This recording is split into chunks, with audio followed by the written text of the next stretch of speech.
Assalamualaikum warahmatullahi wabarakatuh. Sebelum kita mulai pelajaran hari ini, saya ambil absen dulu. Baiklah, hari ini kita belajar Al-Quran dan Hadis, materi yang menjelaskan sumber hukum Islam. Sumber hukum Islam yang pertama adalah Al-Quran, kitab suci umat Islam yang diturunkan kepada Nabi Muhammad SAW melalui malaikat Jibril. Al-Quran berisi petunjuk bagaimana seharusnya manusia menjalani kehidupannya agar tercipta masyarakat yang berakhlak mulia. Kedua, hadis. Hadis adalah segala sesuatu yang berlandasan pada Rasulullah SAW, baik berupa perkataan, sifat, perbuatan, dan diamnya beliau. Keabsahan hadis sebagai sumber hukum diterangkan dalam beberapa ayat Al-Quran. Salah satunya surat Al-Hajj ayat 7 yang artinya,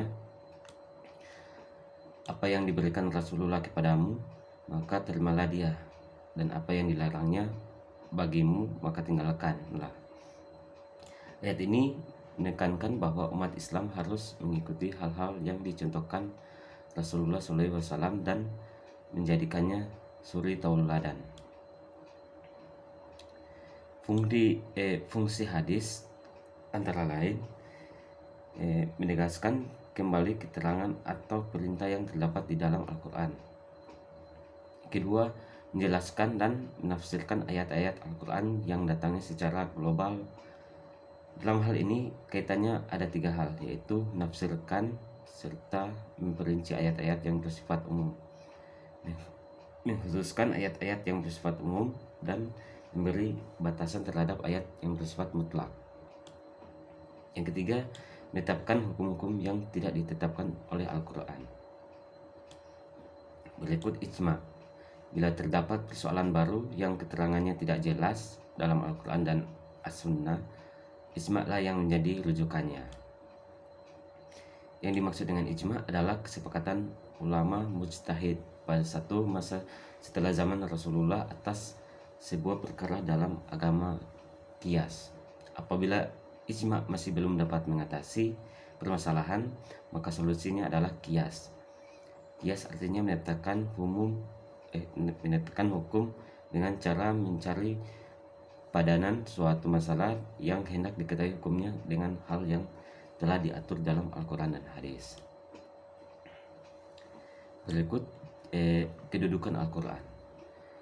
Sebagai sumber hukum Islam, Al-Quran memiliki kedudukan yang sangat tinggi. Al-Quran merupakan kedudukan utama dan pertama sehingga semua persoalan harus merujuk berpedoman kepadanya.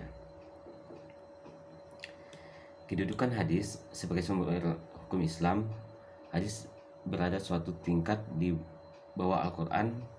Artinya, jika sebuah perkara hukumnya tidak terdapat dalam Al-Quran, yang harus dijadikan sandaran berikutnya adalah hadis tersebut. Kedudukan ijtihad menetapkan hukum.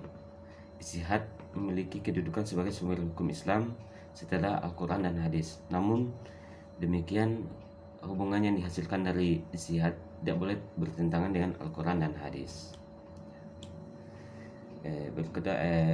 Baiklah, itulah penjelasan dari materi sumber hukum Islam. Assalamualaikum warahmatullahi wabarakatuh.